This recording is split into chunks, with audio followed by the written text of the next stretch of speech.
Hi Trankamon, how are you? Good morning.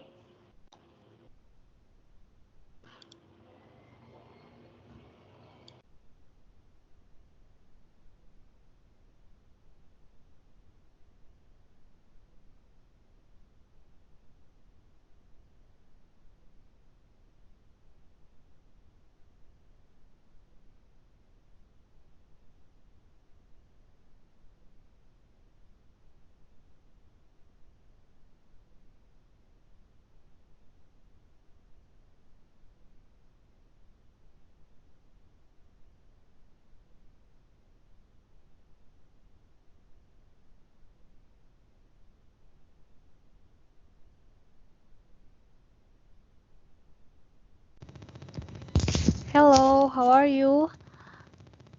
Fine, thank you. Okay, my name is Yaya, and I will be assisting Mr. Yosi Mokalu from Cyberkreasi. And I would like to ask for your permission to help Mr. Yosi Mokalu in presenting his presentation and sharing my screen later when he has his turn. Is it okay? Yes, it should be okay. Yeah. Or maybe in this platform, I see that I cannot share screen, so there Yes. only meeting organizers and presenters that can share. Okay. So I'll just get back to you, okay? Because I'll just Okay, speak to SCAP great. colleagues and get back to you. Yes, okay. Thank you very much, Gitanjali. Thank you.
Hi Nadine. Good morning. Fine, thank you. So I found it. There is one problem. The meeting has started, but they don't allow people to share their own presentations. So apparently we were supposed to send it to them. So I'm just writing to them to send the presentations immediately. Okay.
Hi, are there any colleagues from UNESCAP present out here? CO? We were just wondering if our panelists could present on their own.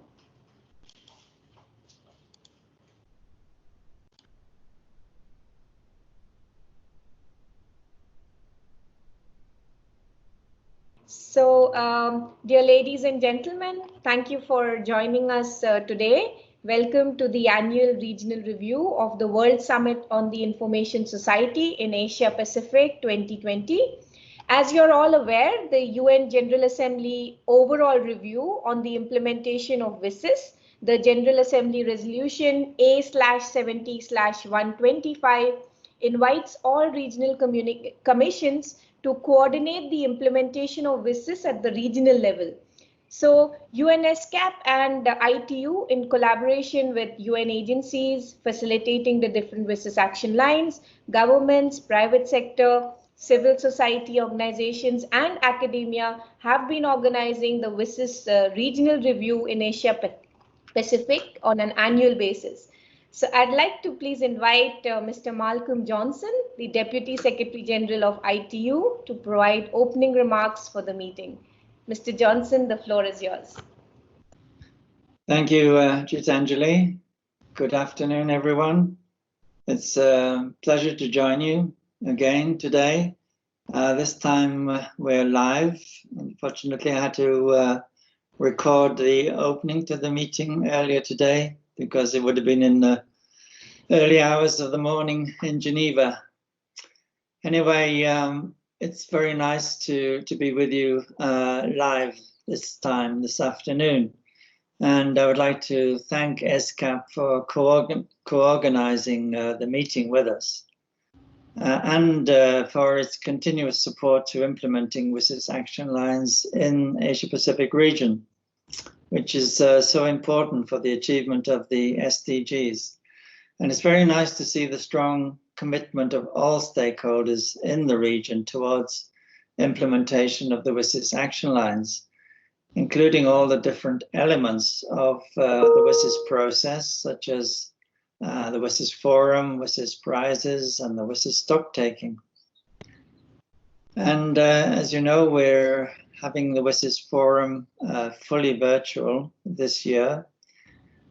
Since it started on the 22nd of June, we've had more than 8,000 participants joining us, and many of those from Asia Pacific. Was really pleased to see this level of participation, and also it's shown to be truly multi-stakeholder, with the participation from different stakeholder groups being well balanced, government, academia, private sector, all having nearly equal participation.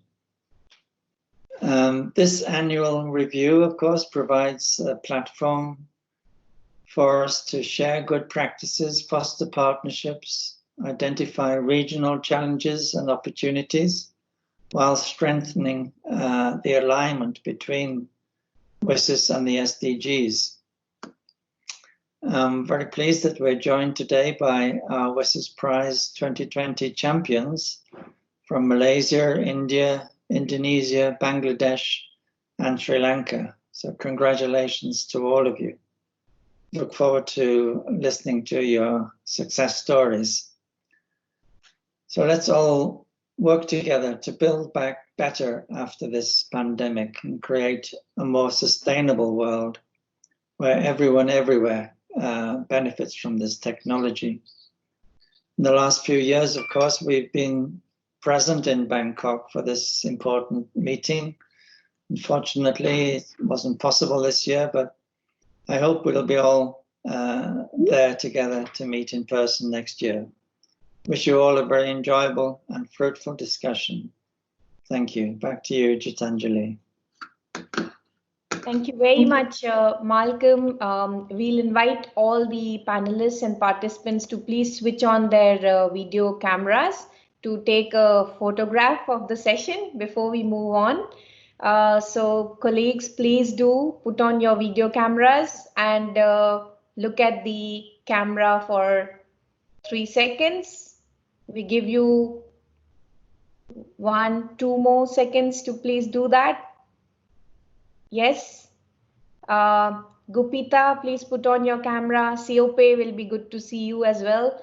Okay, so colleagues, please look at the camera and smile. Ruth, are you ready to take the pictures? 3, 2, 1. One more, please. 3, 2, 1. Okay, thank you very much. Thank you very much, Malcolm. We would now like to invite Ms.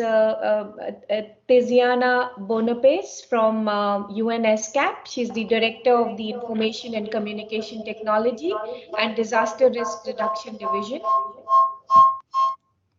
Please keep all your microphones muted, colleagues. So, Tiziana, are you there with us? Yes. Good morning, Gitanjali. Good morning. So I think there are 2 laptops in your room. You have to mute the second one. Hay bục lứt trong cặp kia đó là Switch off the second one. So we can see Gitanjali, it we clearly. have the technicians in the room trying to help us sort out the problem. You may want to move to the next speaker and then I will come back. All right. So thank you very much. I think UNESCAP is trying. Colleagues, please mute yourself because we can hear someone talking. Cambodia, please mute yourself. Thank you very much. So we will wait for Tiziana to solve the echo. In the meanwhile, I'd like to request Ms. Atsuko Okuda, the Regional Director of ITU. Atsuko, welcome. What are the priority initiatives of ITU's regional office in Asia and Pacific to promote an inclusive information society, especially amid COVID-19? Over to you, Atsuko. Thank you. First of all, thank you, Gitanjali, and greetings to all the ESCAP colleagues from the ITU regional office in Chengwatana. Great to be back and happy to be a participant in the ESCAP meeting. I plan to show a presentation, but I don't want to add any technical complexity. So let me just very briefly summarize and highlight what we do in support of WSIS implementation in partnership with UN agencies, including ESCAP, and highlights how important it is to create synergies and partnerships because not one agency can meet all the requirements that is needed, especially to address the negative consequences of the COVID-19 pandemics. So number one, we believe that the most significant impact had been felt in the education sector. So there were the report that the Secretary General issued a few days ago regarding the magnitude of this problem to address the issue and to make sure that no children are left behind. ITU, in collaboration with UNICEF, have been implementing a school connectivity initiative called GIGA. And we just organized an introduction webinar with member countries on 7th and 10th of August. And we believe that this is one way of making sure that ICT works for inclusive development in Asia and the Pacific. Second, and I would like to advertise the Girls in ICT Day celebration for Thailand, which is coming up on 17th of August. in partnership with UNESCAP, UNESCO, and the Ministry of Digital Economy and Society, NBTC, Cisco, and FAO, we have been organizing this event to empower girls and women and enhance the access to ICT among them in Thailand.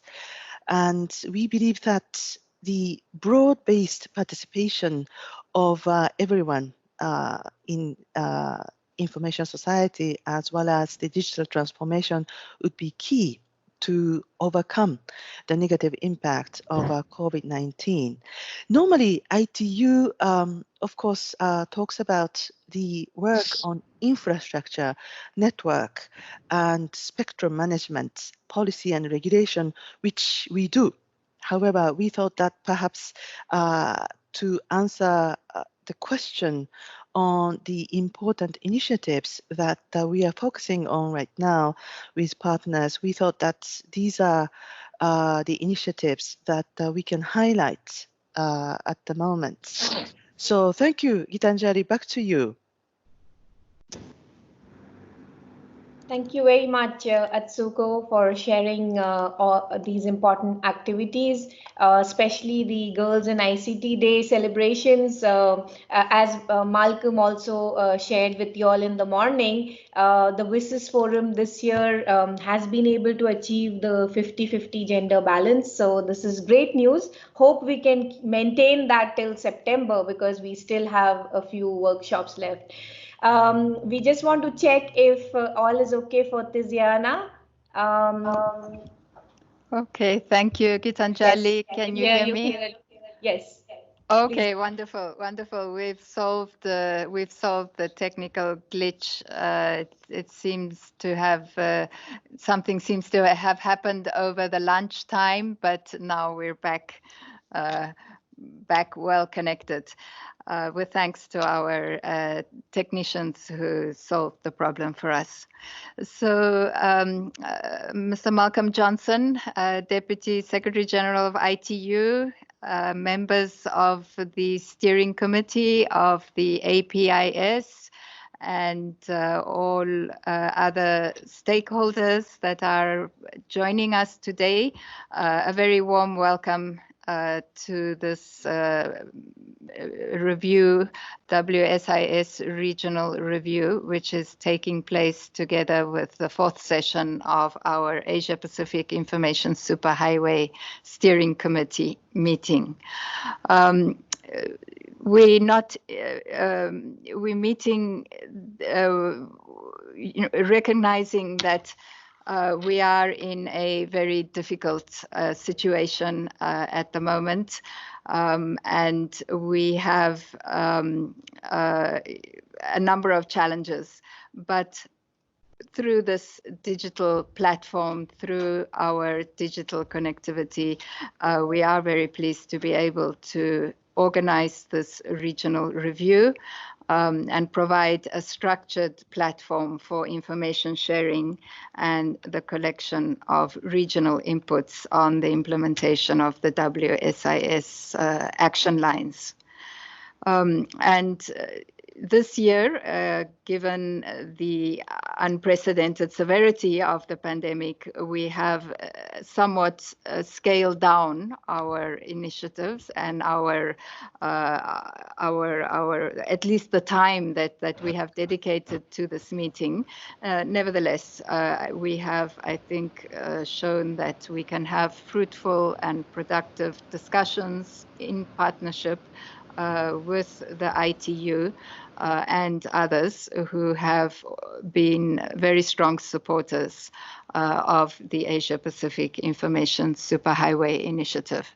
So I'd like to take the occasion to thank ITU for the excellent partnership and collaboration and express real thanks, sincere thanks that we have once again managed to partner and co-organize this regional review. As a response to the evolving pandemic, ESCAP has developed a framework which sets out our offer to support the member states in their socio-economic response to COVID-19.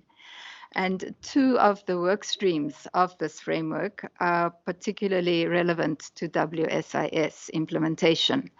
One is on protecting people and enhancing resilience, and another is on building back better with resilience. Because as we know, the pandemic has turned our physical lives into a virtual reality almost overnight. And with that, digital technology has taken on a new and compelling meaning. Digital has really been at the forefront. And for one, countries that have managed to put digital technologies to effective use, notably the Republic of Korea, among others, have shown signs of better managing cluster outbreaks and gaining the public's trust by sharing credible information in a timely way. Digital platforms have also helped maintain livelihoods and enabled the effective delivery of high value-added professional services, while new products such as 3D printing of masks, disinfecting robots, software applications have all boomed. And Asia-Pacific is very much at the center of this boom in innovative applications. However, this is only true for the hyper-connected, as we are, those who have access to affordable and reliable broadband internet all the time. A key concern remains the digital divide. Asia-Pacific is among the most digitally divided regions in the world, and the divide continues to widen. More than half of the region's 4.1 billion people still does not have access to the internet. And the pandemic is revealing new forms of the digital divide. Among those that are connected, we estimate that 2/3 are underconnected. And this has become very apparent during the pandemic.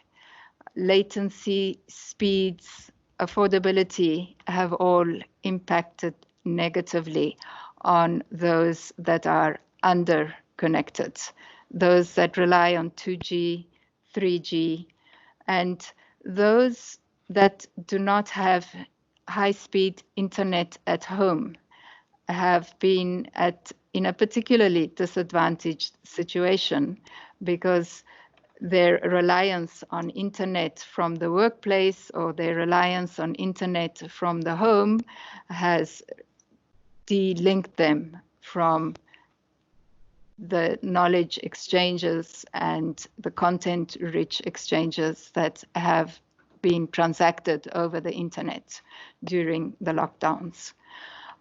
Another form of the digital divide that is amplifying the development gaps and that has become very apparent during the pandemic is the urban-rural divide.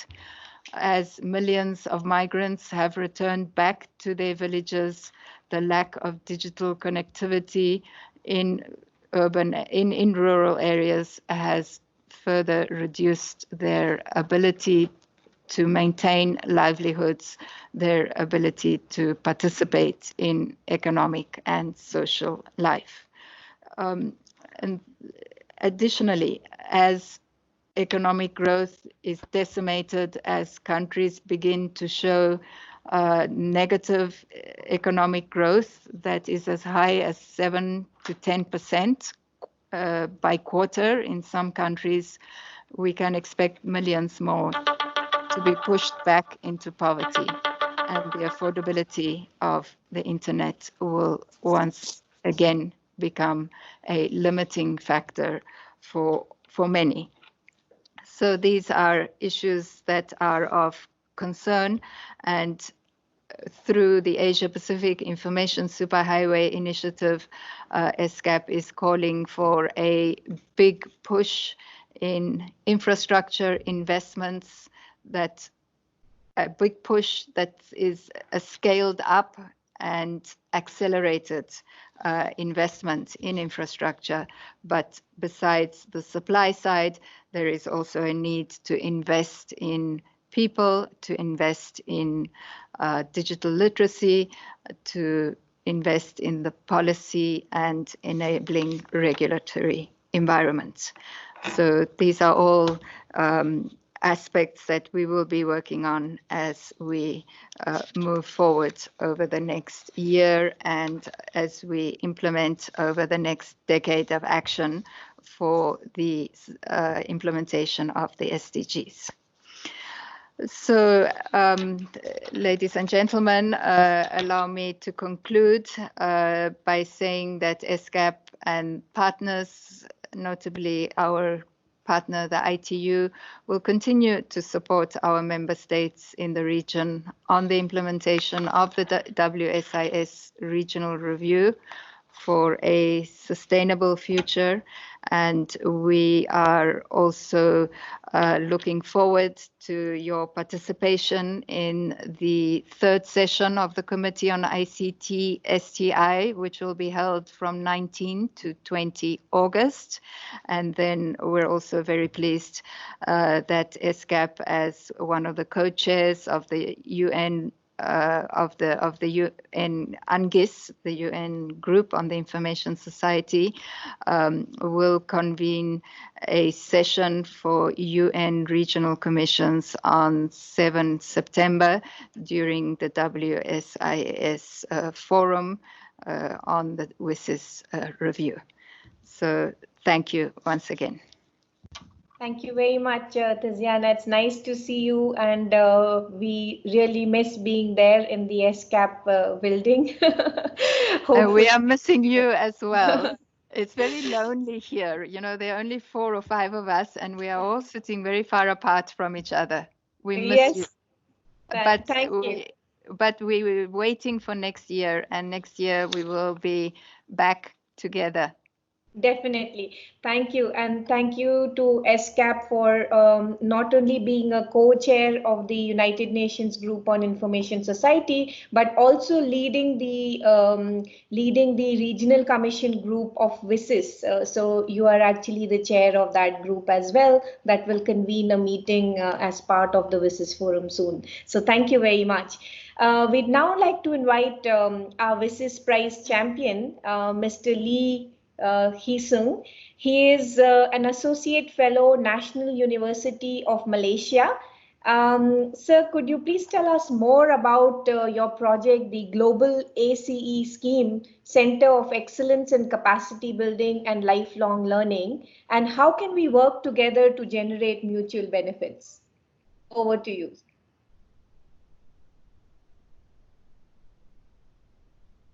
Mr. Hee-sung? Mr. Lee Hee-sung from Malaysia.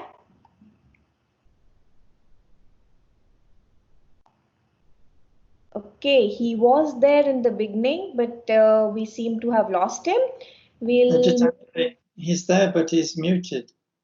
Oh, so sir, you're muted. Can you please unmute yourself?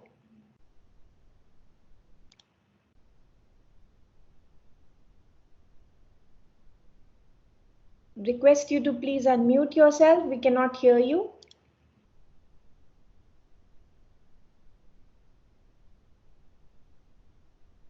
Okay. I actually cannot see him as well. He's still muted. Okay. Mr. Lee, can you please unmute yourself? We cannot hear you.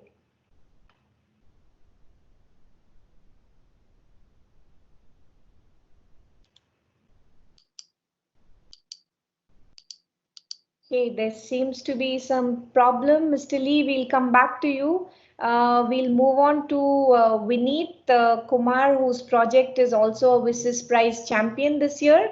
Vineet, can you please tell us a bit more about the work of the Cyber Peace Foundation and your views on a secure information superhighway? Vineet, over to you. Can you hear us?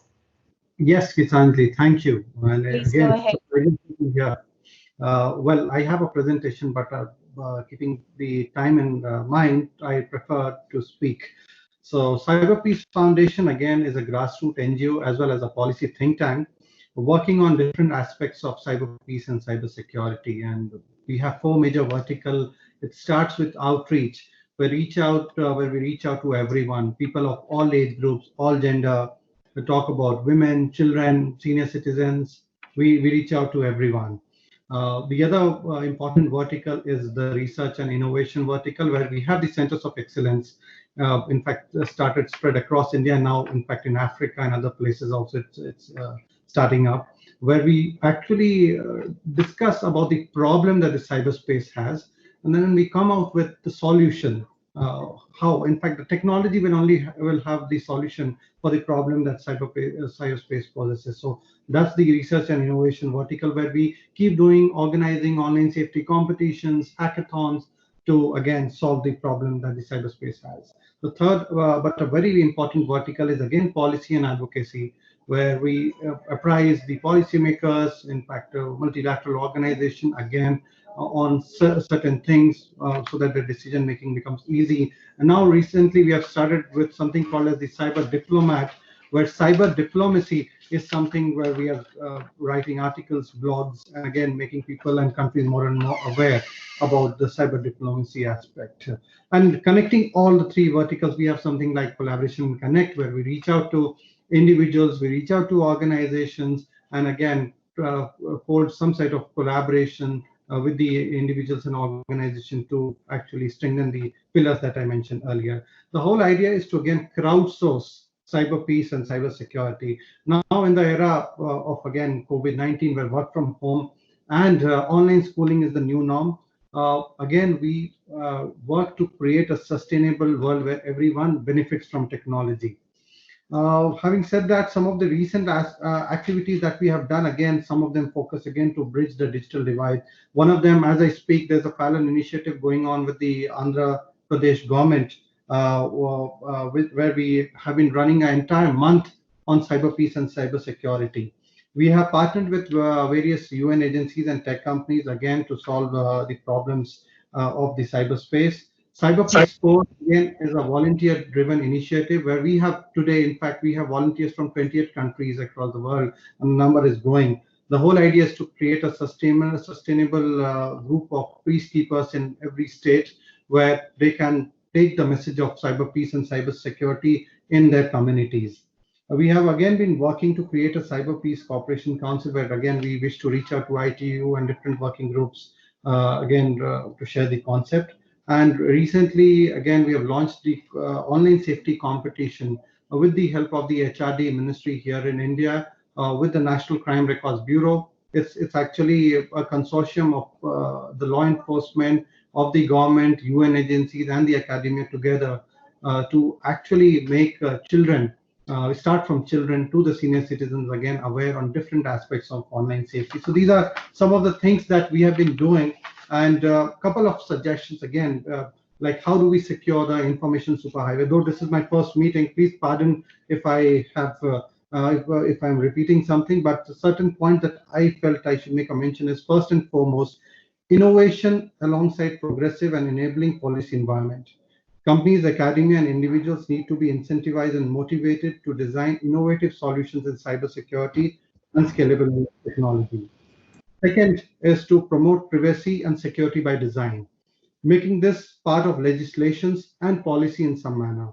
The third point is to ensure accountability of both the state and the industry in ensuring a cohesive environment and ensuring inclusive best practices respectively. Fourth and the final point is multi-stakeholder collaboration, something like we are having now, to diversify resources and services with the focus of common lifestyle in mind. Tech is not for tech, tech is for people. And with this, in fact, I'd like to conclude, and these are some points that I wanted to mention. Thank you. Thank you very much, Vineet, and congratulations for being nominated as the WSIS Prize champion. We will try again with Mr. Lee from the University of Malaysia. Mr. Lee, can you hear us now? Yes, I can hear you. Can you hear me? Yes, we can hear you as well. Please go ahead. Good. Okay. Okay. Good morning to my friends from Geneva, and afternoon to my friends from Bangkok, Malaysia. So, is it possible for me to share some slides? Yes, sir. Please go ahead. Okay. Can you see my slides?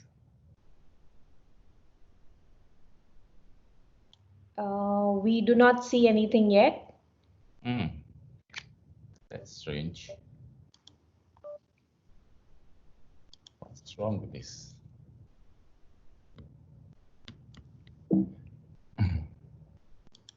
There's nothing here. All right. Anyway, okay. Let me go without the slide. So the project that we are having here is actually the name is Global Accredited Cybersecurity Education Scheme, Center of Excellence for the Capacity Building and Lifelong Learning. So as we know that the cybersecurity sector is identified as one of the key pillars in motivating technology advancement globally, and thus the sector requires sufficient numbers of skilled workforce to support this development. So under the framework, under the cybersecurity capacity building framework, this skilled workforce is actually categorized into three levels. One is actually the knowledge worker, okay, if you put into a pyramid, okay, the other one is practitioner and the professional at the top. So each of them, okay, with different objectives, such as the knowledge worker is actually more toward on the to nurture the knowledge and make sure individual become resilient to cybersecurity. And practitioners are those technically capable person, and professional, of course, we know that is actually the one that doing the strategy and planning and so on and so forth. So we realize about all these important factor. In fact, in Malaysia, this year we have recorded about close to about 11,000 cybersecurity knowledge worker as a whole, which include the professional and also the practitioner. However, okay, the number is actually not sufficient, okay, as of today's date, because of the lots of issues coming up, and as we know that the pandemic is actually causing we need a lot of this type of cybersecurity knowledge worker. Some of the situation in Malaysia is something like this. If we compare with the cybersecurity incident happened last year in the month of April, okay, March to April, compared with this year has increases close to about 85%. So you can see that the quantum of these cybersecurity incident increases, okay, based on those based on the incident, okay, it happened very frequently. So anyway, this project, okay, the Global ACE scheme, okay, COE, is actually we are building a platform for this, and this is actually a strategic endeavor of cybersecurity capacity building. We focus on professional development and shared prosperity. We develop in tandem with international standard of ISO 9000, ISO 17024, and ISO 27001. Okay, and it is initiated, okay, from the support from the government of Malaysia, through the Ministry of Communication and Multimedia, and also from the Organization of Islamic Cooperation, the OIC, through the OIC cert. Okay. And the main aspiration of the Global ACE Scheme COE is actually to build an inclusive, equitable, and quality cybersecurity program for everyone. So that is actually the main objective. Yeah? And we have some aim here: enhance the skill, providing the alternative, and so on and so forth. And for the Global ACE Scheme COE, we know that the what is that? It established a single convergent platform for cybersecurity capacity building and lifelong learning within the region that allow individuals to develop capability at their own pace and permit continual enhancement through the lifelong learning commitment. So how is this done? The concept is, we have a COE and then we are actually building up what we call the country chapter. So through these country chapters, at the moment we have 13 countries around the OIC has already expressed their interest. So through this Center of Excellence that share the similar structure, similar operation, and that is where the COE will be able to generate an ecosystem which empower professional to cross learning, share, and transfer the knowledge, right? And of course, at the same time, we will make the cybersecurity education affordable to all while ensuring the individual continuous development improvement towards the global aspiration. And one thing important is that it is infusing the global ACE security, infusing the cybersecurity capability from members of the participating country. So this is something that we are looking forward. So global ACE scheme COE, just hold on. Just hold on. The global ACE COE, it will realize through the COE, it will realize what we call the mutual recognition area.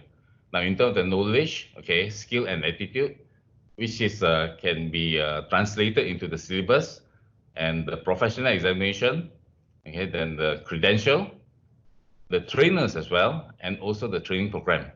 So once these are mutually recognized among all the country chapter within the COE concept, means that we will be able to realize the problem of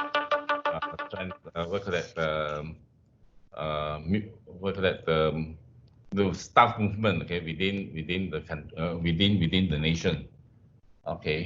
So in the context of SDG, at the action line SDG, what we designed here is actually we are building the connection to ensure the SDG 4, ensure the inclusivity and equitable quality education, and also SDG 10. These are the two main SDGs that we are involved. So on the way forward, we always look forward for cooperation and partnership in the capacity building of cybersecurity and the implementation of the global scheme COE country chapter, and as well as to promote or to nurture the cybersecurity professional certification for everyone. With that, thank you. Thank you very much, Mr. Lee, and also congratulations to you for being nominated as the WSIS Prize champion.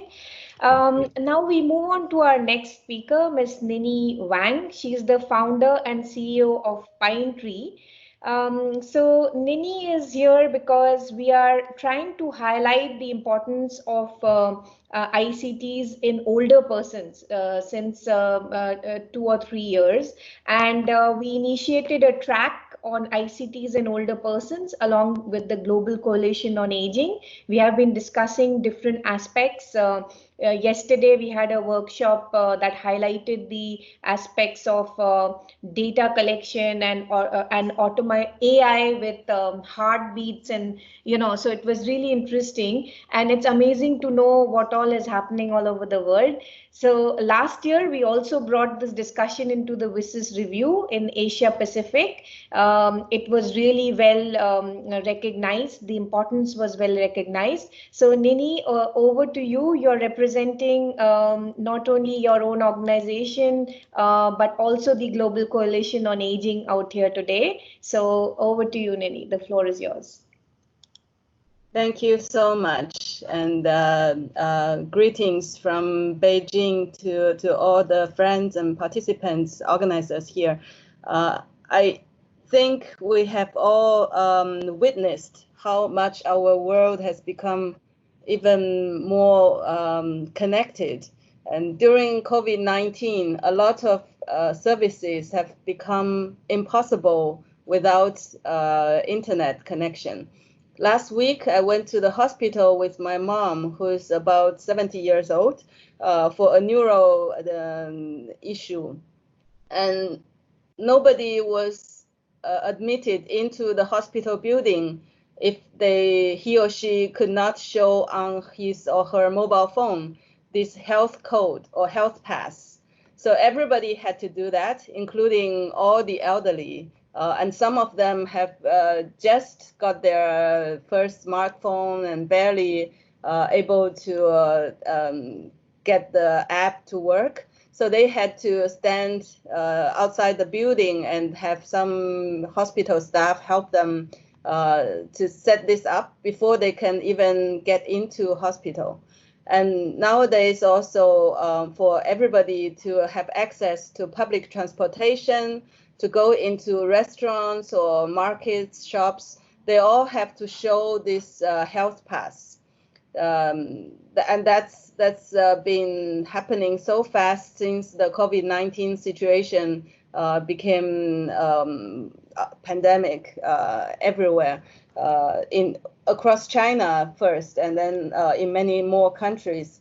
So in terms of how ICT has become essential for our aging population to stay as part of the society, I think it's really important to, in my experience, to connect digital literacy with healthcare access, because nowadays this has have converged a lot.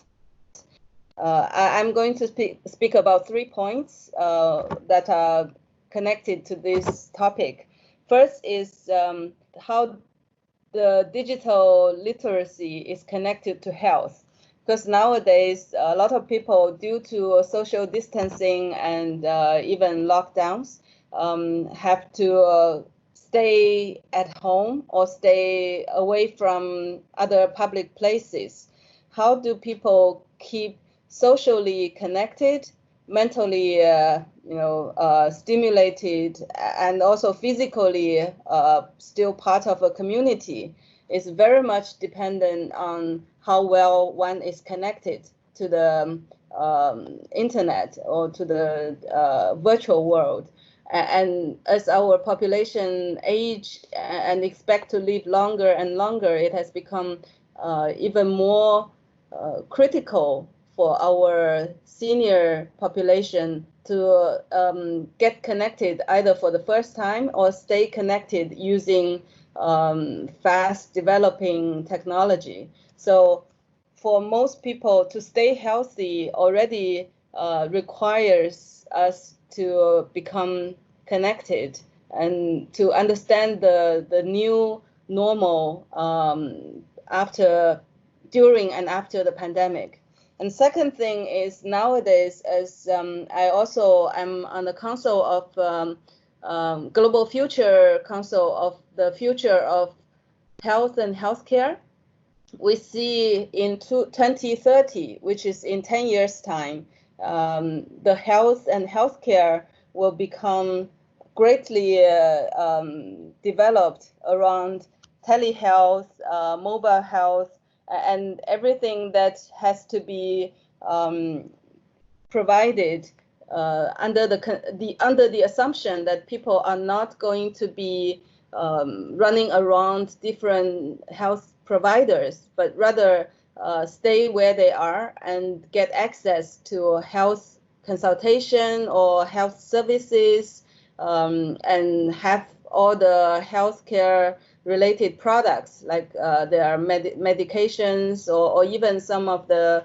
care supplies delivered to their home and to their communities. So for that reason, I think in very quickly and definitely within the next 10 years, which happens also to be defined as the decade of healthy aging by WHO, that has to require everyone to understand how to leverage and how to use the technology-backed health and healthcare services. and that shouldn't be a new reason for divide, because we are talking about social distancing, but at the same time, let's not make ICT a reason for social divide. We need to make sure all the development of ICT also consider the user experience, user interface for people who have been more or less left behind in their literacy to the developing technology. And the third point is really how ICT is helping us advance research and public health approaches. We have been seeing how in the pandemic, how quickly news can be spread, and data is being collected, research is being conducted. Given that all our organizations having access to people's health data can now use all this information together, and for people to use AI algorithm to analyze what data tells us and direct our public health resources and efforts, that has also become extremely important for us to advance how we as a society advance our support to the most vulnerable population, especially when they are faced with the highest risk during this pandemic. So I think this past 7 months have given us an opportunity to greatly increase the acceptance of telehealth or ICT-backed services, access to all sorts of public and private services. And let's take this opportunity to really advance how we use ICT, use this digital infrastructure to better support our population as we expect to age much further and hopefully with much better quality of life. Thank you. Thank you very much, Ms. Nini Wang. It was indeed a very important aspect of digital inclusion that we have been also trying to promote and create awareness within the WSIS framework. Also today from 2 to 3 Geneva time, as part of the WSIS forum, we have a session on digital inclusion of older persons. So please do join us there. I will share the link with you all in the chat. So thank you very much. Thank you. We now have Mr. Yosi Mokalu. He's the chairman of Cyberkreasi in Indonesia's national movement for digital literacy. So Mr. Mokalu, you know, the digital literacy gap is a major development issue. What is your organization doing to actually work with different stakeholders in overcoming this problem? Thank you so much for the opportunities. Hi, everyone. Hello, greetings from Jakarta, Indonesia. Good afternoon from here. Good afternoon. Yeah, my name is Yosi Mokalu, and I'm the chairman of Cyberkreasi. Let me talk about Cyberkreasi a little bit. We call it Gerakan Nasional Literasi Digital, or National Movement on Digital Literacy. And Cyberkreasi is an initiative to excel and strengthen Indonesian citizens' digital literacy skill. And then this national movement, we call it national movement, is a result from the collaboration between our ministry, 808 institutions, and communities of digital literacy activists. And furthermore, Cyberkreasi also has a content creator community, which consists of 70 YouTubers, influencers, and content creators called as Kreator Nongkrong. We call it Kreator Nongkrong. So our vision is to educate Indonesian society in the field of digital literacy, and our mission is improving digital literacy in Indonesia, spreading the positive contents massively and sustainably, and encouraging the millennials to productively create positive contents in the cyber world. If we talk about the ICT gap in Indonesia, I think it's talk about some area of Indonesia that is not yet can enjoy the facility of internet, or they're not having the good signal of internet yet. But the government is planning to develop that infrastructure, and they're aiming for the goal at the 2022. All the region of Indonesia will be able to enjoy the internet, and that is the part of government. Our part is to make the human resources ready by then, because we notice the increasing of cybercrime, including hoax. Every day is there. For example, the hoax only about the COVID-19 is already reached 1,000 and more. Disinformation and hoax. That's only about the COVID-19, not other else. So it's important for us to over-educate, especially in terms of literacy digital. We have flagship programs. There is on-site dissemination projects called Cybercreasi Class, School of Influencers, and also online publication and dissemination projects. There's a literacy digital ID.id, where everybody in Indonesia can get all the literature, and they can download it. It's there for free.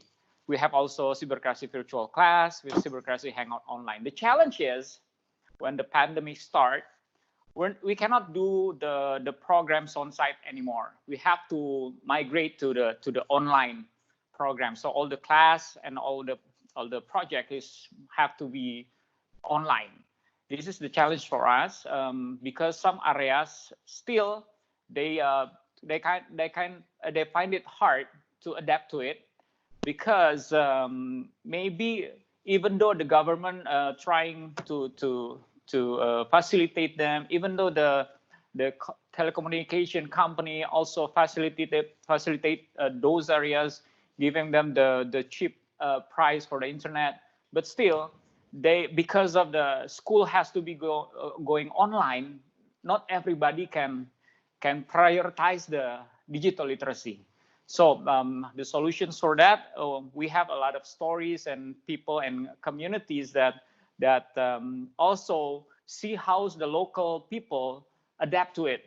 Some of them tells us about they collaborate and they just each one of the member of the people, like for instance, every day they put some rupiah, that's our currency, small amount, and then the children gather in a big rooms, and then they can go to school online there. And also we can also ask for the local governments and communities, because in some public services offices they can still enjoy internet, so they can choose leaders and influencers to attend the class.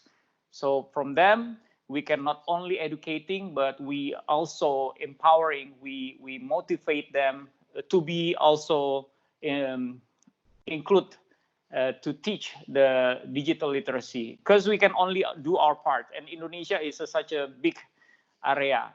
Maybe what I'm telling you, it's suitable in your area. I don't know about your country, but hopefully what we are doing here, it's giving you some good idea too. So we find it is a challenge, not only to educate, but we need to motivate, because we all know people who knows better doesn't mean they will do better, right? So we need to motivate them to do also the same thing, to push the digital literacy. So by then, when the government is ready with the infrastructure, when Indonesia as a country can all enjoy the facility of internet, the human resources is ready to do that. Well, I think that's all from me. Thank you so much. Thank you very much, Mr. Mokalu. Very interesting, and congratulations for being a WSIS Prize champions for 2020. I'd like to now move on to Malaysia, Mr. Hemant Prasad. He is the Chief Executive Officer of Crest Info Solutions. Mr. Prasad, this unprecedented global health crisis has created an increase in the use of digital platforms. Can you share some of your key initiatives, especially in Malaysia, to speed up digitalization and the role of your project, DDMS 2.0, in it? Thank you, Gitanjali. Good morning to those who are yet to have their lunch, and good afternoon to those who had it already. Thanks a lot for giving us this opportunity to share our learning and experience. I hope you can see my screen, Gitanjali, if you can confirm. Yes, we can see it, Mr. Prasad. Sure, thank you. So I'll just walk everyone through about and share of what this project is all about and how it helped achieve the digital goal for Government of Malaysia. I'm speaking on behalf of MAMPU, which is a nodal agency for responsible for modernizing as well as reforming the public sector, being a catalyst and the leader in the public service delivery transformation. So MAMPU as an organization has been tasked to digitally transform Government of Malaysia. And one of the key projects that we are presenting today is one of the WSIS champion project is DDMS 2.0, known as Digital Document Management System. This is a one-of-a-kind of project that Government of Malaysia initiated about 5 years back. The aim of this project was basically to embark on a paperless government journey. The first step or the first initiative that the government needs to take in order to digitize as well as digitalize the governance mechanism that government aims to deliver.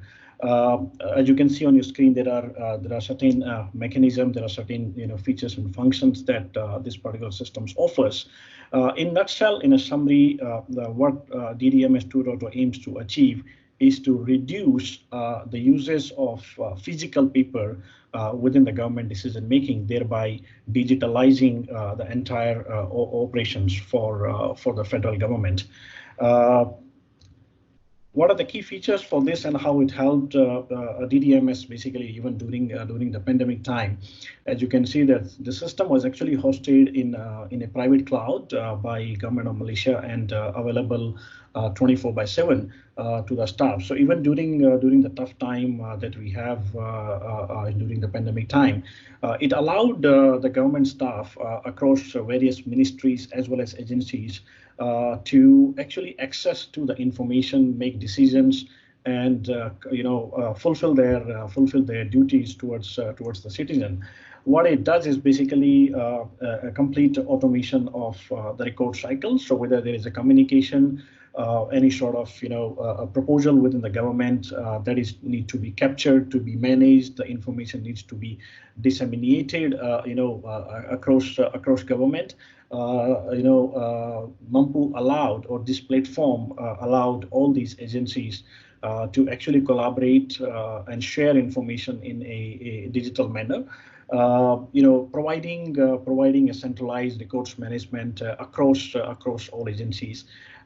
As we speak now, I think we started off this project about 5 years back, and in last 5 years we have come a long way by onboarding approximately 180 government agencies. So this is a multi-tenant platform, I would say first of a kind in the world, which allowed the entire government to actually access to the information in a very secure manner in a centralized repository.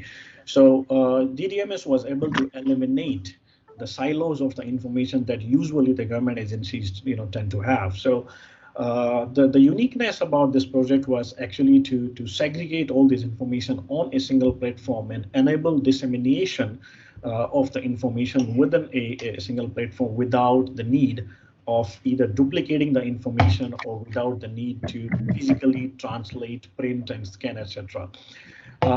Speaking to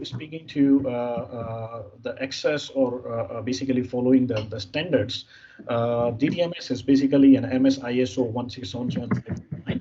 So just to share with the audience, ISO 16175 is basically an international standard for electronic records management and information management. And DDMS achieved this certification, which is laid down by Archive Negara Malaysia, or we call it National Archive of Malaysia. And it provides the highest amount of data security, even to manage the classified records. So these are some of the characteristics which help the government to even operate during the tough times. Some of the challenges that it addressed is definitely reduce the paper clutter across offices. So as I mentioned that 180 government agencies, including all ministries, are already using the system, generating information in a digital manner, disseminating it in a digital manner, disposing it in a digital manner. So that reduced the paper clutter across the offices and digitalized the entire information sharing and dissemination process. It also addressed the problem of missing record in public sector. I would say we are not I would say alien to the fact that the old records often go missing or get destroyed, or we are not able to access or not able to read those information. So it addressed the problem by digitalizing them at the first step, at the step of creation itself. It also addressed the compliance issues across government offices, wherein the records management practices or the information sharing practices, which each of these agencies used to follow their own, were able to actually comply and address the challenge of high cost by centralizing it. So some of the business benefits, as I already mentioned, but I'd like to highlight one more time that in terms of authenticity and reliability, 24/7 access, industry standards, improving the productivity and efficiency of the public sector staff, improving the dissemination speed, and more importantly, it's running on an open source stack. So by an estimate, the government is able to save approximately 117 million ringgits, Malaysian ringgits, which translates to about $30 million so far by actually centralizing the records management or going digital, eliminating the paper. So that's basically the history that I've been so far, and there is definitely a future roadmap to achieve even greater amount of digitalization. So what Mampu as an agency is embarking on is to actually provide a digital workspace, which Mampu will call it as multi space, which will allow the entire government staff to basically digitally perform their actions and operations, even perform digital signatures on entire papers, or I would say the documents, etc., that are being generated within public sector, thereby again reducing the need of papers, not only helping the environment, going digital, reducing the carbon footprint of the government operations, enabling a real-time communication within the government staff across agencies, reducing the latency of the information dissemination, and also aiding to the scholars by actually pushing this digital information onto a knowledge management platform. So the scholars can actually study the government records, government informations, get knowledge out of it, and also share with the government and with the society, thereby improving the speed of the government decisions as well as efficiency. So I think that's all that I have from Malaysia, on behalf of Mampu. Terima kasih. Thank you. Thank you very much, Mr. Prasad. We have over 64 participants joining us today. So this shows the popularity of the WSIS process in the region. Thank you all for joining us. Let me remind you, when you're joining in, please do put in your correct name. We do have some people joining in with abbreviations like Miss X. So it'll be very important for you to write your full name so that we can identify you, since the meeting is completely open. So thank you very much. We now move on to Mr. Rezvanul Jami. He represents A2I. He's also a WSIS Prize champion for this year. Your project works in the area of e-commerce. So can you please share how these e-commerce activities have helped transform business and economy in low middle income areas in Bangladesh? Sir, the floor is yours, Mr. Jami. Thank you. I assume you can hear me? Yes, we can hear you, sir. Yes. It's a good afternoon from Bangladesh, my side. Thank you for this opportunity to present what our project Ict has done. So Ict started as an A2I initiative, which is a government project in collaboration with UNDP. So usually what you see all over the world, even in the developing country, that the government does not go into the sector of e-commerce itself. We have seen e-commerce as a catalyst of global business development for the last 3 or 4 years. However, in Bangladesh, our experience was e-commerce is also one of the areas that is actually increasing the digital divide. So if you look at a lower income population, getting access to internet is a challenge. Digital literacy is a challenge. So however a big number we see on e-commerce, we see the lower income, less literate people are out of the e-commerce domain, or they don't get the benefits of e-commerce. So with that view, with that knowledge, the government actually initiated this project, which wanted to involve the thriving SME community or micro and small medium entrepreneurs community in rural Bangladesh to come into the e-commerce domain. Unlike other countries, big name e-commerce platforms are not available in Bangladesh. For example, Amazon or Alibaba, these kind of platforms are not available in Bangladesh. So Bangladesh has a thriving e-commerce ecosystem, but it is more focused on the urban areas or suburban areas.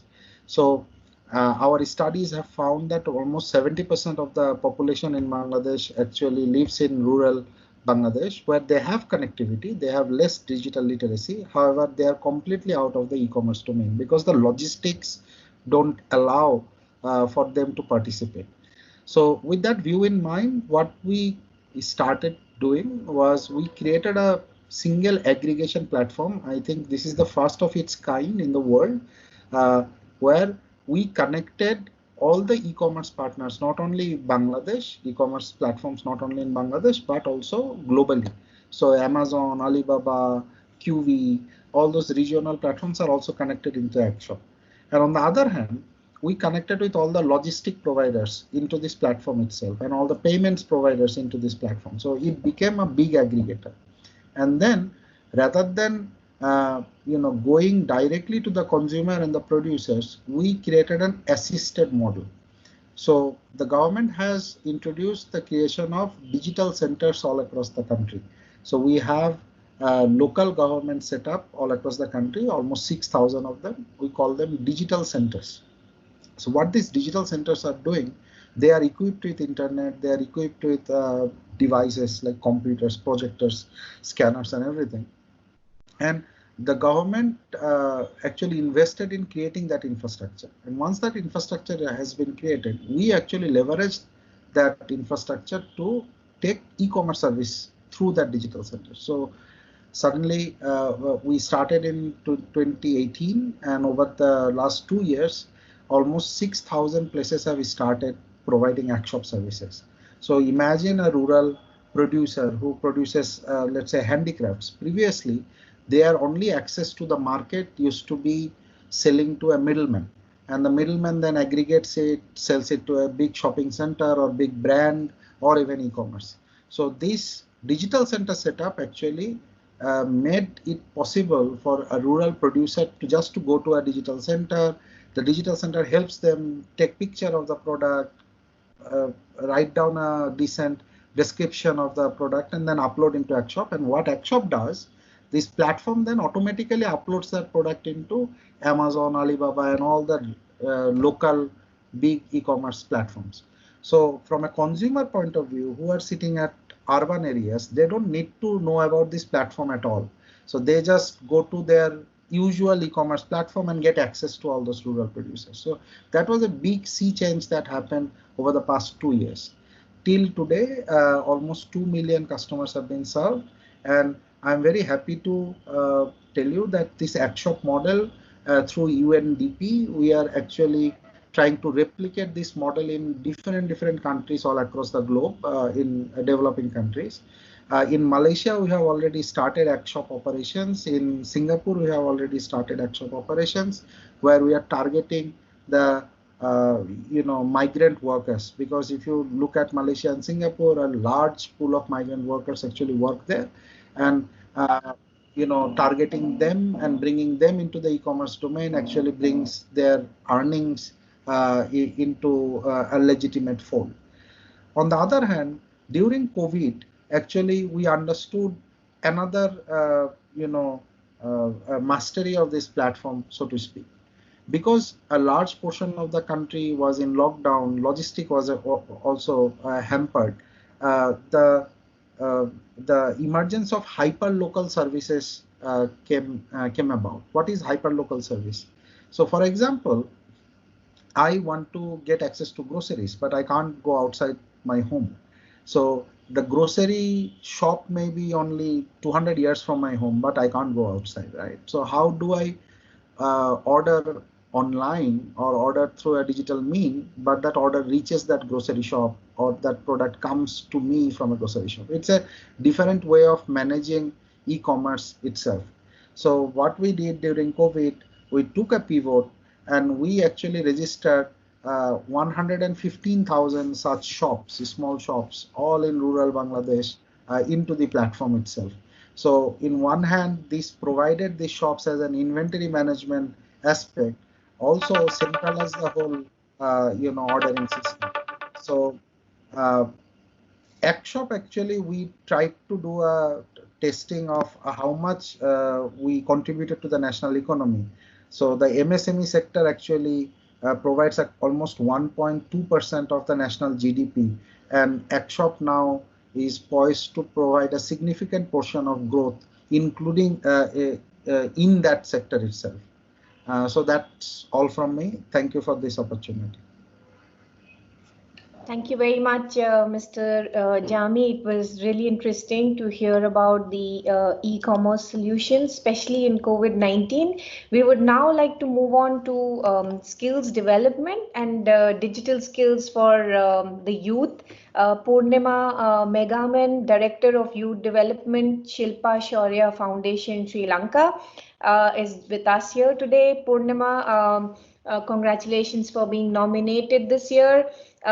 You wanted to talk about skills development of women and girls in Asia-Pacific, especially post-COVID. So please go ahead. The floor is yours, Poornima. Thank you, Geetanjali. Yes, I'll share my presentation now. Slide. Can you?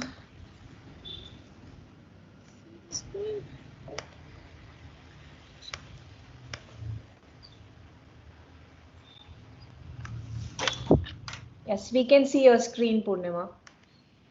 Okay. Okay, first of all, thank you very much.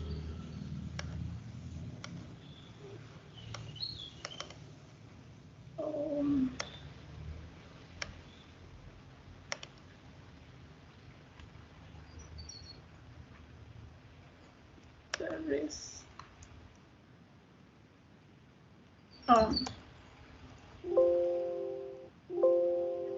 Anyway, it seems like there is a technical difficulty, but it's okay. Thank you for this opportunity for us to talk about our project, as well as girls in general, girls and women's skills development post-COVID-19. So I'm Poornima Meegammana from Shilpa Shaurya Foundation, Sri Lanka. So we did not expect COVID-19, and it pushed us into a very new society, and now it has become the norm. And with climate change, we don't really know what's on the way. So during the past 4 months, we had to find new ways to socialize, do business, and also educate our children. And the special thing is, the least affected by this whole situation was the people who had access to internet and technology. But also, COVID-19 created a lot of opportunities for different people for innovation. While some gained from this, a lot of was left behind, and women and girls make up a big portion of this left behind population. And GSMA has estimated that in Asia-Pacific, there is 1.1 billion unconnected women. The World Economic Forum estimates 60% of global GDP would be digitized by 2022. So the post-COVID-19 society is clearly driven by technology. And girls and women, we have to prepare them for this scenario. Immediately, to prepare them, we need access to internet and e-skills development. So we, with e-skills, they can really get the best out of the future economy that's based on technology. Shilpa Saira has been doing this for the past few years with Next Gen Girls in Technology and other initiatives. This is a WSIS Prize Champion initiative. So with Next Gen Girls, what we did was we introduced a techno extracurricular program in schools and also trained university girls in in-demand industry skills like IoT, machine learning, cybersecurity. And this project was supported by Internet Society, APNIC Foundation, ISIF Asia, and Dialogue Asia PSC. So we need, and we successfully did this initiative in Sri Lanka, and now we are looking at expanding this to Asia. So I would like to take this as an opportunity if anyone in Asia would like to join with us to expand e-skills development for women and girls into Asia. We would love to collaborate and expand this initiative. So now let's look at infrastructure. So infrastructure, when we think about infrastructure, usually what comes to mind is hard infrastructure, but hard infrastructure alone is not enough. We need to have content as a layer within infrastructure. And also Asia-Pacific, especially Asia, is a very diverse society with continent with many languages, and these languages aren't similar to each other. So we have to take into account cultural relativism when we are creating content. So the content has to be localized according to the country, according to the region, and it has to be in local language to really connect the grassroots girls and women. Because there is content alone won't connect the people. We also need to create programs for engagement. A lot of times we see a lot of ICT for development projects where there is engagement, and the moment they stop engagement, the projects died out. So we have to create engagement, and also it has to be continuous.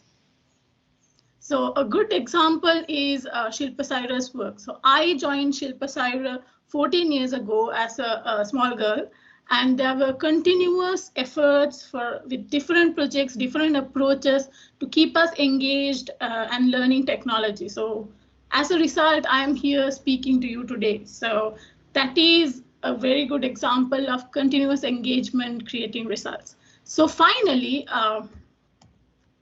we need to focus on access to internet, e-skills development, and constant engagement of women and girls in Asia to prepare them for the future economy. And that's what we've been focusing on for the past 2 years. And after COVID-19 started, Next Gen Girls completely changed our model to an e-model, and we've been training girls around Sri Lanka into e-skills and different technology skills. So again, so right now we are looking at Asia and we are working with some partners in Asia Pacific, about 10, to expand this. And if anyone would like to join us, you are welcome. And thank you very much for this opportunity again. Thank you very much, Poornima, and thank you for being a role model for all the girls in your area and in Sri Lanka, and of course to all of us internationally as well, to be so inspired to do such good work from such a young age. So congratulations and thank you very much for sharing the outcomes with us. Our last speaker, Mr. Yusuf Rusfendi, he's from Indonesia. And he has been using the medium of radio and broadcasting through radio to create awareness and to educate older generations, women, people with disabilities on various social issues and also on COVID-19. So, Mr. Yusuf, the floor is yours. Yes, thank you to Ms. Gita Jali, who will giving me a chance to speaking on this forum. Hello everybody, my name is Yusuf Rusfendi. I'm a Madiun ITC volunteer from Indonesia. We are sorry at this moment we have to use bahasa Indonesia. It makes easy for us to understand. We have prepared an interpreter. Berbekal pengalaman ketika kami melakukan pendampingan, kampanye, sosialisasi. Based on our experience, while we do an assistance campaign and socialization program on the society, kami banyak menemukan banyak kasus terkait keterdampakan penggunaan teknologi informasi. We find a lot of cases about the bad effect of the use information of technology. Dari kasus penipuan, keamanan, dan pencurian data pribadi, such as an online scam, security data breach, radicalism, ideology, and hoaxes. Yang sangat menyedihkan adalah the worst victim of those conditions is the older generation. Mostly of them are digital immigrants. A lot of them already use the technology, but not educated yet about the knowing and using the security technology. Bisa mengetahui menjaga rasa aman. A lot of them could not filter and false information or hoaxes from the internet. Bahkan tidak sedikit yang tidak mampu untuk It is quite different from the digital native. Those generations are familiar with information technology. Berbeda dengan generasi the other generation or a digital immigrant are easily affected by many issues that have not been verified the truth. Generasi tua lebih cenderung mudah terpengaruh dengan banyak isu yang belum terverifikasi kebenarannya. Banyak faktor yang many factors are suspected to be caused, including desire not to be left behind from the younger generation.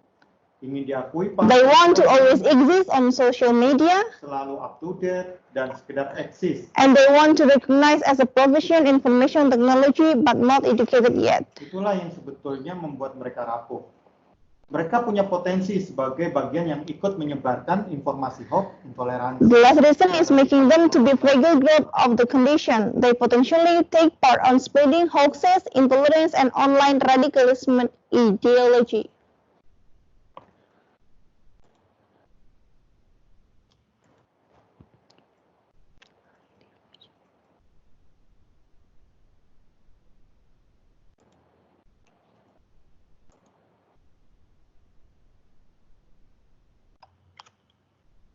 Kami banyak memikirkan cara. We know that several methods such as a seminar and workshop are effective and has a lot of limitation.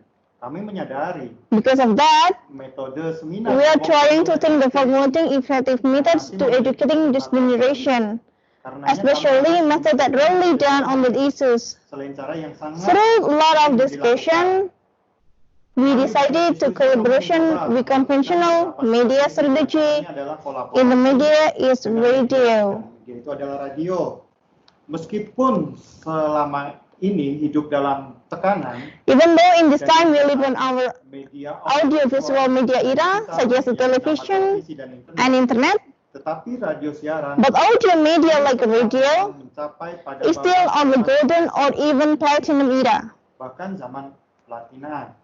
Buktinya sampai saat ini, the proof, masih tetap eksis. Until now, radio still exists as an option. Kami menganggap We are considered that the use of radio media is effective and relevant method for building an information society. Kami masih menganggap penggunaan media radio efektif. A year before literacy ITC talk show running, we facilitated the small business. Setahun sebelum program talkshow literasi TIK berjalan, kami juga memfasilitasi para pelaku usaha kecil untuk dapat melakukan. A year before the literacy ITC talk show running, we facilitated the small business actor to be able to do talk show on a private radio. Di sebuah radio swasta di Madiun. In Madiun. Kami a year later, melakukan metode yang sama. We apply the same method talk show. Tapi dengan topik with different topic of discussion. Lebih mengarah bagaimana melakukan. The topic is how kegiatan literasi digital to do digital literacy activities. Kami memilih through broadcast radio, which is Suara Madiun radio station. Untuk menjadi mitra. To be our partner because of several reasons. Yang lebih besar adalah. But the main reason is karena masyarakat pendengar radio. Because the audiences of the radio are the adult and older generation. Bisa dilihat dari paparan berikut.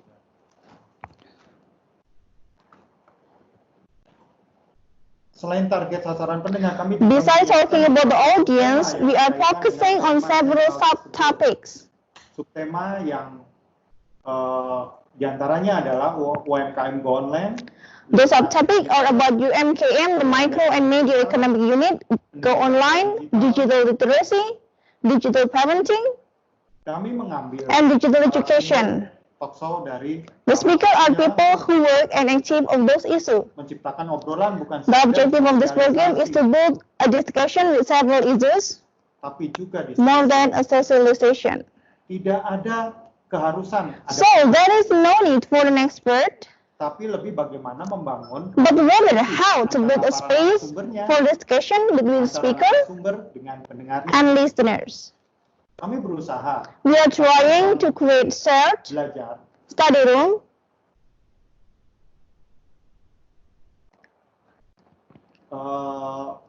tidak sekadar mengajukan pertanyaan.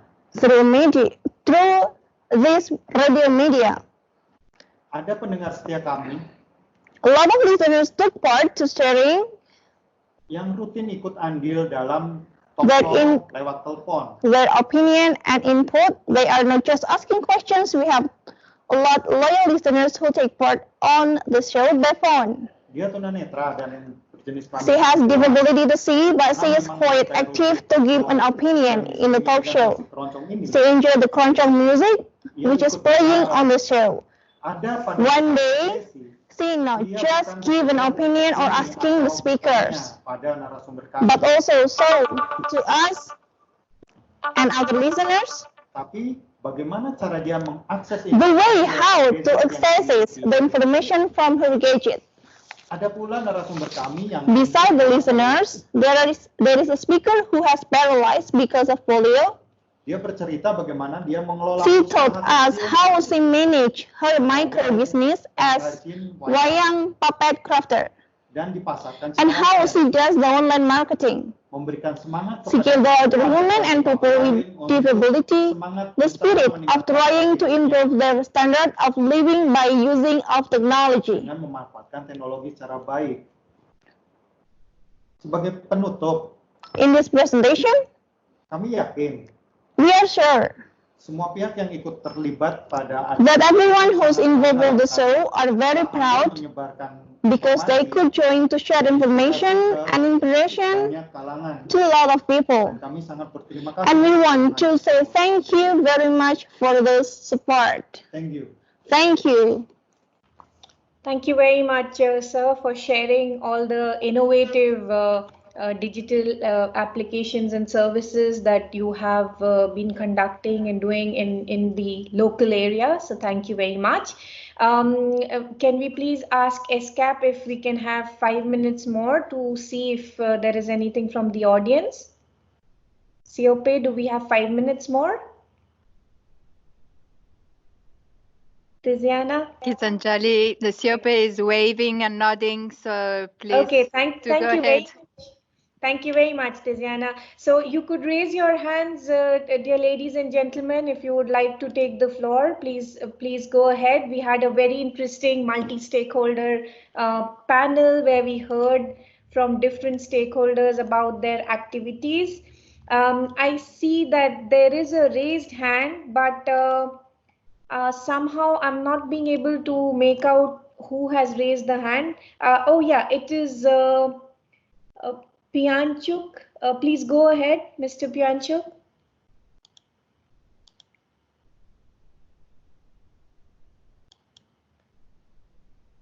Mr. Pianchuk, please go ahead and talk.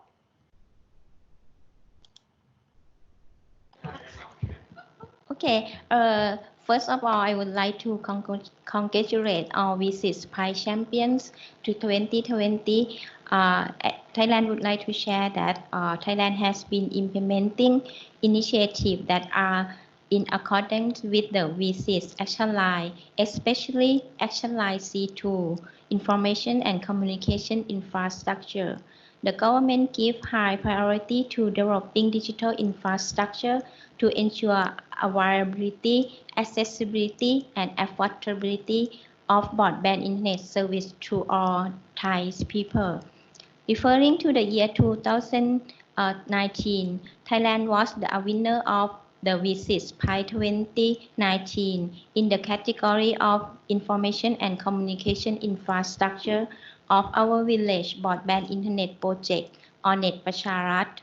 This project aims to reduce inequality of internet access and provides greater opportunity for all, particularly the rural people across the country.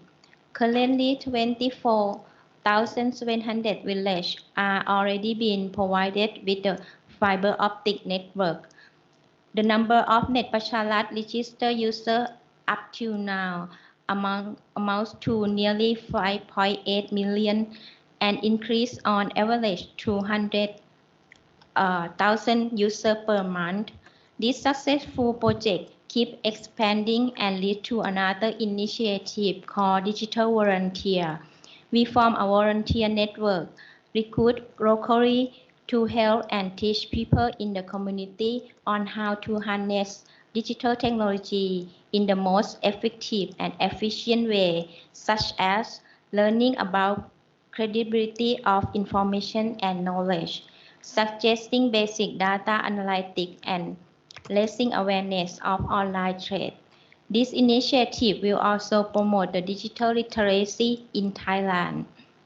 In line with the Sustainability Development Goal or SDG, developing ICT and digital infrastructure and ensuring the accessibility of broadband internet service will finally contribute to future economic growth and improvement of people living standard and poverty reduction. Thank you. Thank you, ma'am. That was the Ministry of Thailand. So thank you very much for your intervention. Do we have anyone else who would like to take the floor? You could please raise your hand if you would like to take the floor. Okay, we don't see any. Tiziana, you wanted to say something?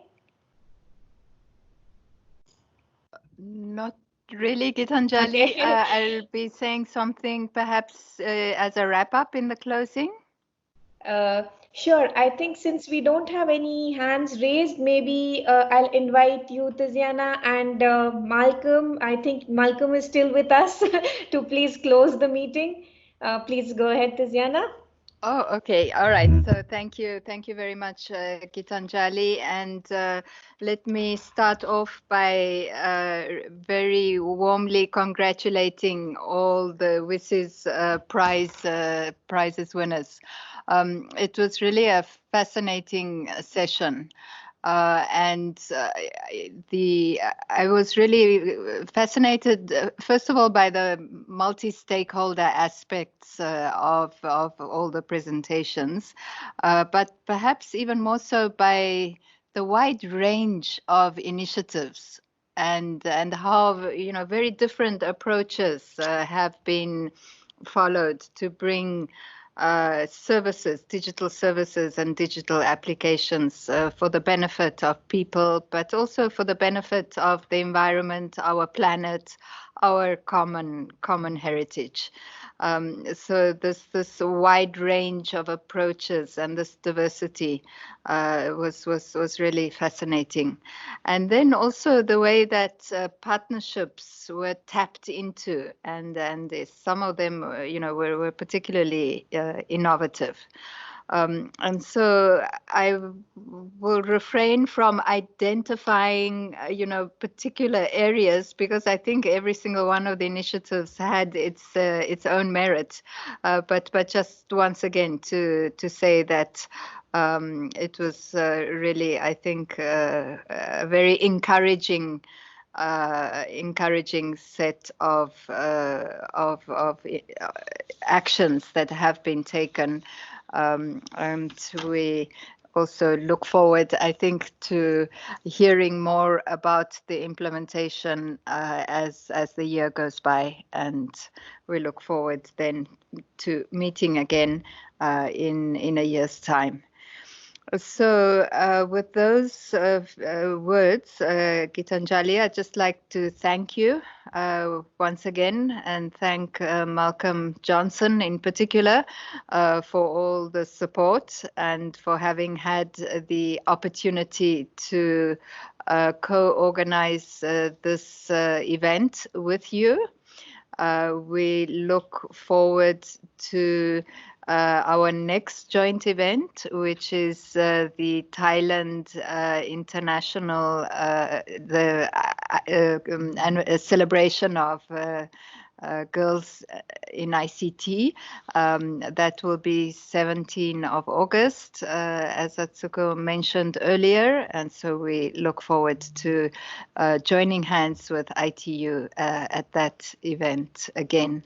And then, of course, on the 7th of September, we will be organizing the UN Regional Commission's event.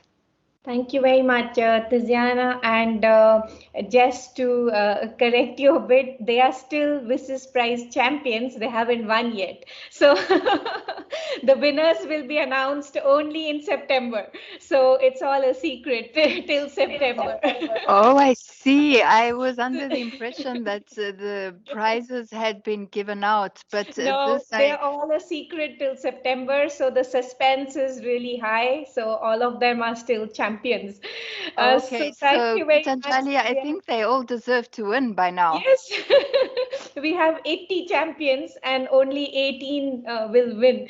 So I'd like to now hand over the floor to Mr. Malcolm Johnson, our Deputy Secretary General. Thank you for staying with us, Malcolm. It shows how close WSIS is to all the work that we are doing. So Malcolm, over to you to please close the meeting. Well, thanks very much, Gitanjali. I can only echo what's been said in congratulating all the presenters. Really inspiring projects that show how the technology can be used for the benefit of people from all over the world. And really, it's very impressive what's going on in the Asia-Pacific region. Really good models for others to follow.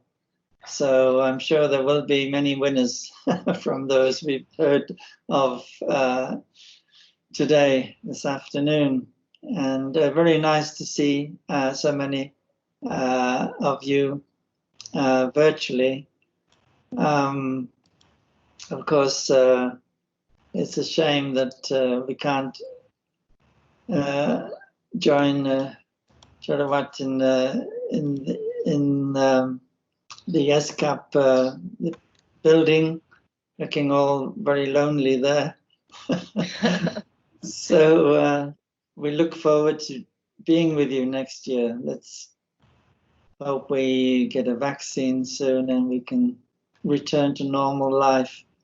But this experience really has shown how much we rely on this technology, and we rely on it more than ever before.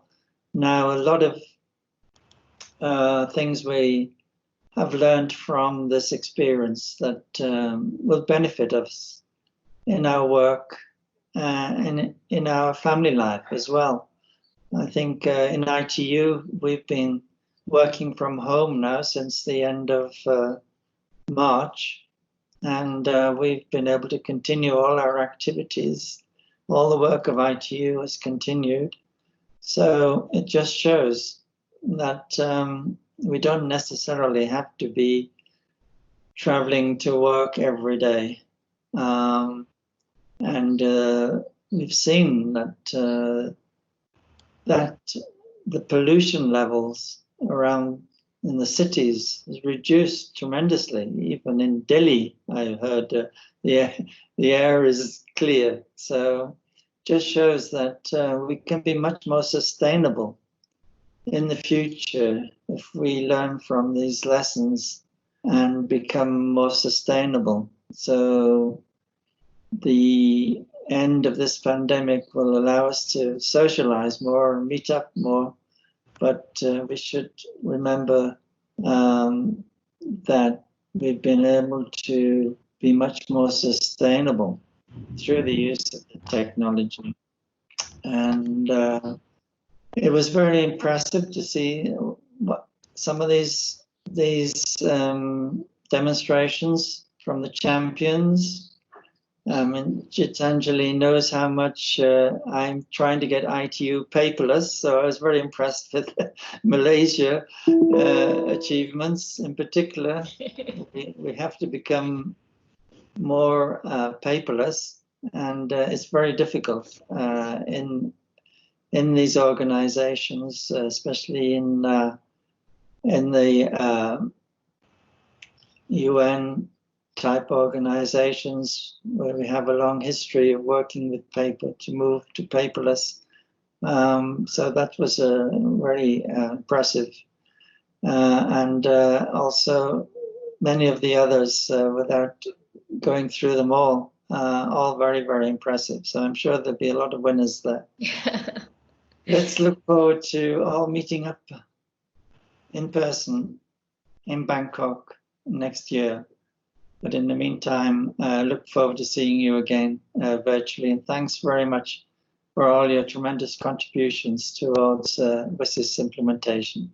Thank you very much, and have a very good day. Over to you. Thank you very much. Thank you very much, Malcolm, and to all the panelists and participants who joined today, and Tiziana Seope from UNESCAP.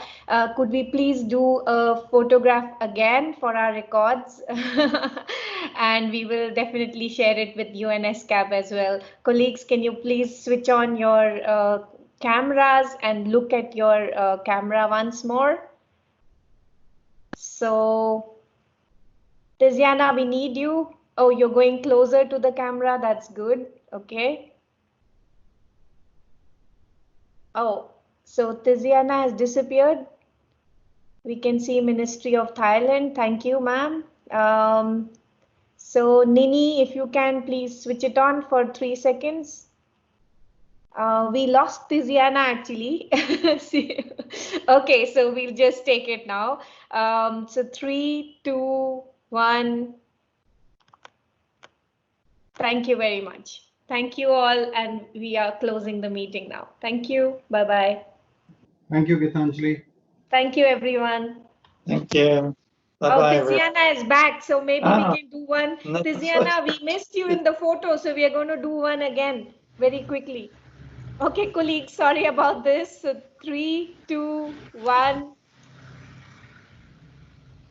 Okay, thank you very much, and we now officially close the meeting. Gitanjali, before you officially close, I would like to say something. Okay, sir, please go ahead, Mohammed. Thank you. It is the closing session, so I would like to take this opportunity to thank the Secretariat of UNESCAP and ITU for organizing this session.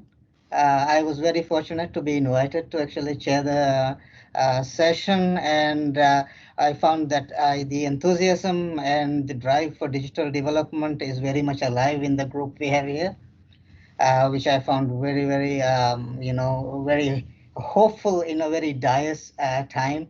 With the COVID-19 pandemic, the need and the importance of the work we are doing here at APIS, as well as with the WSIS, is quite clear, and it's come to the center of many of the nations, and we are seeing that countries who are doing better in their digital development efforts are actually doing better in combating the current pandemic.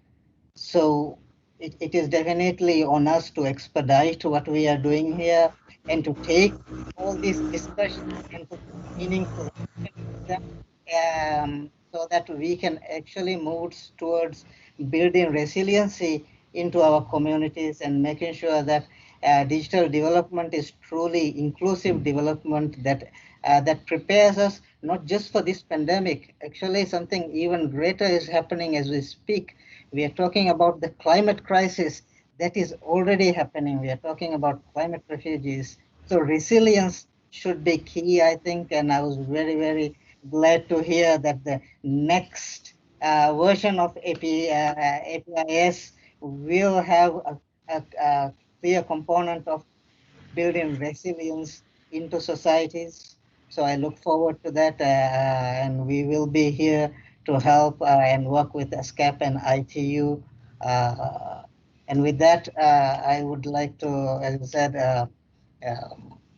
and finish my little, comments and just confirm our commitment to what is happening here with APIS and with WSIS. Thank you.